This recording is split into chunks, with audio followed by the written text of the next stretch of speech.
થોડીવાર પછી મેં તેનો પેટી પેક સામાન ખોલ્યો અને તેણીએ કહ્યું કે જીજાજી, આ સામાન તો હજી વર્ષોથી એમને એમ છે, કૃપા કરીને તેને ધીમેથી ખોલો, નહીતર તૂટી જશે અને બગડી જશે અને ઘણું દર્દ પણ થશે. મેં કહ્યું, હા અંકિતા મેડમ, કોઈ વાંધો નહીં, બધું શાંતિથી થશે, બસ તમે થોડી શાંતિ રાખો. આ વખતે તેની આંખો ચમકી રહી હતી અને એક ટેન્શન હતું કે હવે શું થશે. થોડીવાર સામાન ખોલવામાં થોડી તકલીફ પડી અને પછી પણ.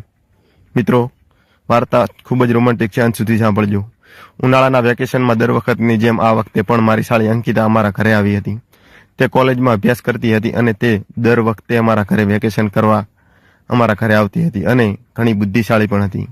તે શહેરમાં રહેતી હોવાથી તેને ગામડાનું જીવન, ગામડાનું વાતાવરણ, ખેતરો, બગીચાઓ, કૂવાઓ અને ગામડામાં રહેવું ખૂબ જ ગમતું હતું. તેની ઉંમર 21 વર્ષની આસપાસ હતી અને તેની સુંદરતા પણ કોઈ દેવદૂતથી ઓછી દેખાતી નહોતી અને તે પહેલા કરતાં ખૂબ જ બદલાઈ ગઈ હતી. આ વર્ષે વેકેશન કરવા આવી હતી ત્યારે તે ખૂબ જ સુંદર દેખાઈ રહી હતી અને ઘણી શોખીન પણ બની ગઈ હતી અને તેની આંખોમાં એક અલગ જ મુસ્કાન હતી. તેની આંખો ઘણી અજુગતી લાગી રહી હતી.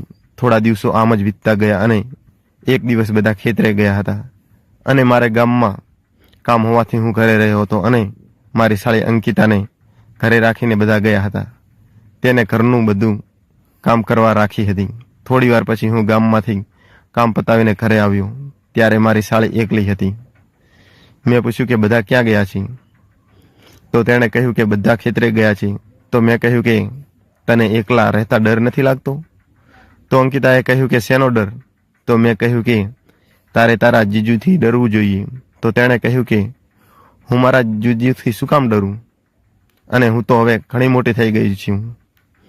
આમ કહેતા જ હું તેની સામે ધીમી સ્માઇલથી હસ્યો અને તેની આંખોમાં કંઈક બીજું જ શોધી રહી હતી.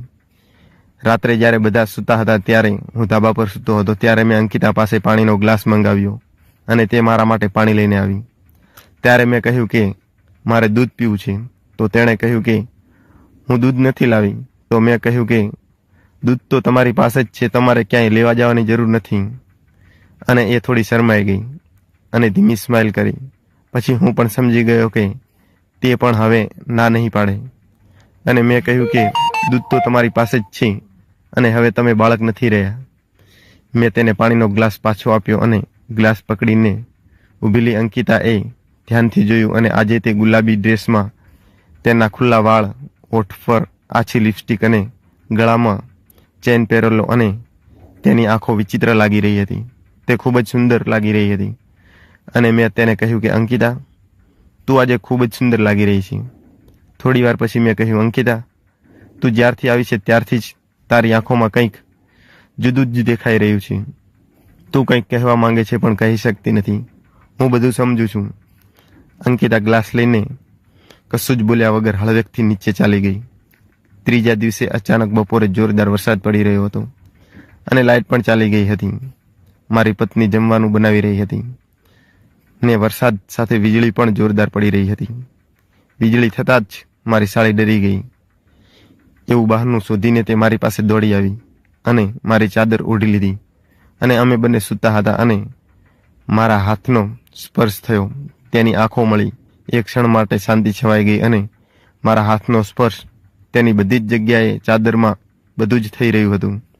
મેં અંકિતાને પૂછ્યું કે શું તે ક્યારેય આવો અનુભવ કર્યો છે? અંકિતા થોડી વાર ચૂપ રહી પછી નીચા અવાજે બોલી, ના, મેં આવો અનુભવ કોઈ દિવસ નહીં કર્યો. અને તેણે કહ્યું કે હું પણ હવે મોટી થઈ ગઈ છું. મારે પણ આવી બધી કોઈક વસ્તુની જરૂર પડે છે. હવે મારે એકલા રહેવું ખૂબ જ અઘરું થઈ ગયું છે. અને તેનો હાથ પકડ્યો અને કહ્યું કે હું છું ને હવે. અંકિતાની આંખો ભીની થઈ ગઈ. તેણે પોતાની જાતને રોકી નહીં અને એ જ ક્ષણે તે ગળે લાગી ગઈ. એક સમય આ સંબંધ મારી સાળીનો હતો પરંતુ હવે સહારો બની ગયો છે અને તે હવે બદલાઈ ગયું છે. અમે બંને એક પલંગ પર સૂતા હતા. મારી પત્ની જમવાનું બનાવી રહી હતી અને તે વીજળીના ડરથી મારી પાસે ઘરમાં આવી ગઈ હતી અને હવે એકબીજાના દિલ ખૂબ ધડકતા હતા અને ખૂબ જ નજીક હતા. આ વર્ષોની એકલતા, ઈચ્છાઓ અને બધું જ બંધ દરવાજાની પાછળ થઈ રહ્યું હતું. એક નવા સંબંધમાં થઈ રહ્યું હતું જે નામને પાત્ર છે, જેને નામ આપવું હવે મુશ્કેલ છે. અંકિતાએ મારી તરફ જોયું અને કહ્યું કે આ ખરેખર ખોટું કરી રહ્યા છીએ. હું અંકિતાને ઓળખતો હતો કે તે પણ એ બધું કરવા માટે તૈયાર છે, પણ બસ એમ જ તે ખાલી કહી રહી છે. અને હવે અમારા હોઠ વચ્ચેનું અંતર સમાપ્ત થઈ ગયું હતું. હજી પણ વરસાદ પડી રહ્યો હતો, પણ હવે બહાર નહીં, અમારા દિલમાં. થોડી વાર પછી મેં તેને પેટી પેક સામાન ખોલ્યો અને તેણીએ કહ્યું કે જીજાજી, આ સામાન તો હજી વર્ષોથી એમનેમ છે. કૃપા કરીને તમે તેને ધીરેથી ખોલો, નહીંતર તૂટી જશે અને બગડી પણ જશે અને ઘણું દર્દ પણ થશે.